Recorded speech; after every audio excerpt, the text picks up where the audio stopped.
आपको लड्डू के बारे में बताया, तो लड्डू पे ही काम करने का मेरा उद्देश्य ये भी है।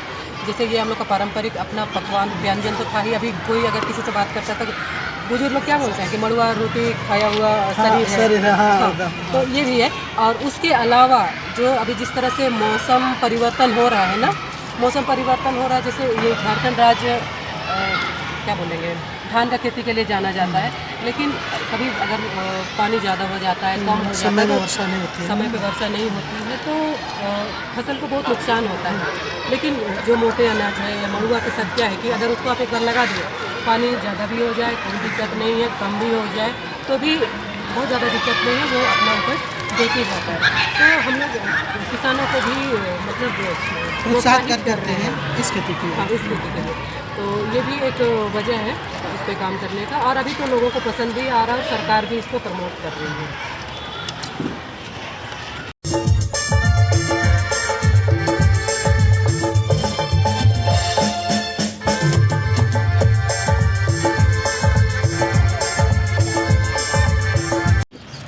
स्टार्ट किए।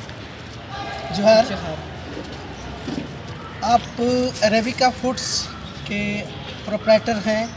तो मैं ये आपका ऐड हम देखा है तो बहुत ही अच्छा लगता है। आप मिलेट्स को प्रमोट कर रहे हैं, सपोर्ट कर रहे हैं। और आज के डेट में जो फूड है ये हेल्थ के लिए बहुत ही फ़ायदा है। तो इसके बारे में आप ही के मुँह से हम जानना और सुनना चाहते हैं। तो आप इसके बारे में बताइए, कब से आपका ये जर्नी है और अभी तक का क्या अचीवमेंट है। चलिए। जैसे कि मेरे ब्रांड के बारे में तो बता दिए हैं भाई साहब। रेबेकास फूड्स मेरा फूड ब्रांड है और मेरा नाम है मनोनीत रेबेका टोकनो। ऐसे मैं खूंटी जिला की हूँ पर अभी रांची में रहती हूँ। और ये जो जर्नी है ये बहुत पुराना भी नहीं लेकिन बहुत नया भी नहीं है, फिर भी वही 17-18 के आसपास से शुरू हुआ मेरा जर्नी। उस टाइम शौक में हम लोग आदिवासी व्यंजन जो होता है ना, आदिवासियों का पारंपरिक व्यंजन, उस सबको लेकर के स्टॉल लगाया करते थे जगह जगह, जहाँ जहाँ हम लोग को मौका मिलता था कि आप आदिवासियों का व्यंजन है उसको प्रदर्शनी करिए, सेल भी हम लोग करते थे। तो वैसे ही हमारा काम शुरू हुआ। तो मेरा मुख्य फोकस था मड़ुआ के ऊपर। शुरुआत में हम लोग मड़ुआ का रोटी, मड़ुआ का डुम्बू, पिठा, ये सब हम लोग बनाते थे। और मेला के दौरान हम लोग काम करते थे, कुछ महिलाओं को भी साथ में लेके काम करते, 4 लोग हर मेला में हम लोग कम से कम 4 लोग हम लोग रहते थे। लेकिन फिर होता क्या था कि जैसे मेला है, कोई आयोजन है, उसके बाद फिर हम लोग ग्रुप टूट जाता था कि काम नहीं है तो फिर करेंगे क्या। तो वो हो जाता था, वो एक वजह था। और दूसरा था कि जब हम लोग डुम्बू बना रहे होते हैं या फिर कुछ भी बना रहे होते हैं और जो बिका उस दिन उनको बिक गया, लेकिन जो नहीं बिका वो बर्बाद हो जाता था। एक तो मड़ुआ इतना पौष्टिक अनाज है और ऊपर से वो बर्बाद हो जाता था अगर नहीं बिक पाया।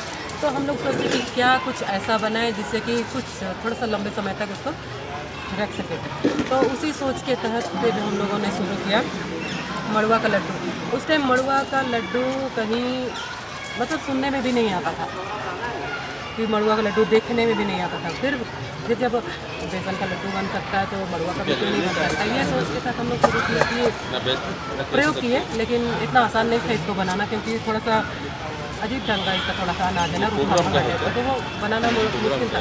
लेकिन लगातार प्रयोग करते रहे और धीरे धीरे ये इस रूप में आ गया। मतलब क्या बोलेंगे, बहुत अच्छा स्थिति में अभी आ गया, लोगों को पसंद भी आ रहा है। अब इसके अलावा मड़ुआ हमने तो अब हम लोग का काम मड़ुआ से थोड़ा सा आगे बढ़ के मिलेट्स, मड़ुआ के अलावा और भी मिलेट्स का जो मोटे अनाज है। हाँ, तो मड़ुआ, ज्वार, बाजरा और अलसी, इसका भी हम लोग लड्डू बना रहे हैं और महुआ का भी। तो अभी तो क्योंकि आज आखिरी दिन है और सारा यहाँ माल निकल चुका है तो इसलिए अभी दिखा नहीं सकते। और वही है, इसको थोड़ा दिखाइए। इसको दिखाएं। हाँ, तो ये क्या है? हाँ, इसको बताएंगे।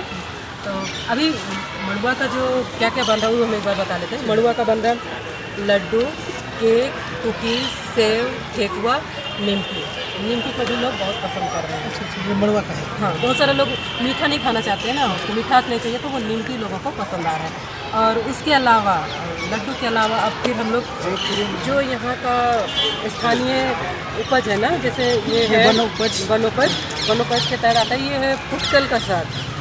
पुटकल का साग का अचार बना रहे हैं। पुटकल का साग को अभी तक लोग सुखा के रखते थे, सब्जी बनाते थे, चटनी बनाते थे और ये अचार भी बनता था, लेकिन हम लोगों ने भी इसी बार काम शुरू किया है क्योंकि एक सीजन तक ही ये मिलता है, उसके बाद फिर ये ख़त्म हो जाता है, तो सूखे रूप में मिलता है। फिर अभी हमारे पास अचार है, अभी अचार यही खाली पुटकल का बचा हुआ है, इसके अलावा भी ओल का अचार, पुटकल का अचार, कटहल का अचार, इस तरह के अभी अचार पे भी काम हो रहा है।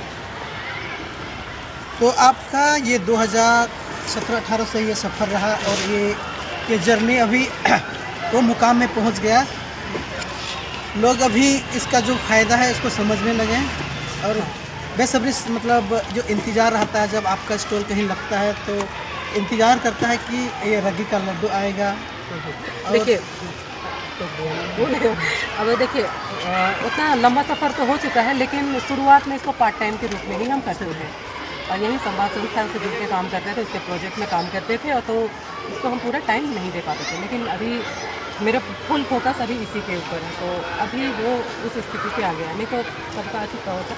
अभी लोग जहाँ कहीं भी मेरा स्टॉल लग जाता है ना, वो लोग ढूंढ के आते हैं कि रेबेका स्वीट्स मनोनीत का कहाँ है, वो ढूंढ के आते हैं। और एक बात हम बता देना चाहते हैं, जैसे कोई झारखंड से बाहर जा रहा है तो झारखंड स्पेशल क्या लेके जाए ना, तो वैसे स्थिति में लोग मड़ुआ का लड्डू लेके जाते हैं झारखंड स्पेशल, मतलब क्या बोलेंगे व्यंजन वहाँ दूसरी जगह के लोगों को खिलाने के लिए। और फिर अगर कोई आ रहा है उसको कुछ गिफ्ट करना, झारखंड स्पेशल कुछ देना है तो लड्डू, हाँ, ये बहुत ही फेमस हुआ और हेल्थ के दृष्टिकोण से। और जब मेहमानी या झारखंड से बाहर जाते हैं या झारखंड में कोई बाहर से आते हैं मेहमान, तो वो लोग गिफ्ट या एज ए संदेश के रूप में हम लोग देते हैं।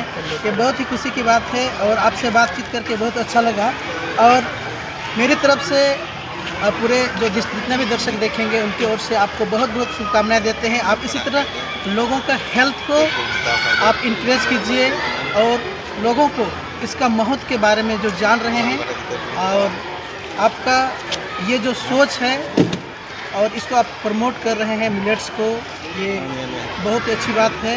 और इन्हीं शुभकामनाओं के साथ आपसे फिर मिलेंगे और आप हंसते मुस्कुराते रहिए और आपका ये फूड पूरा दुनिया में फैल जाए। तो इसी के साथ जय भारत।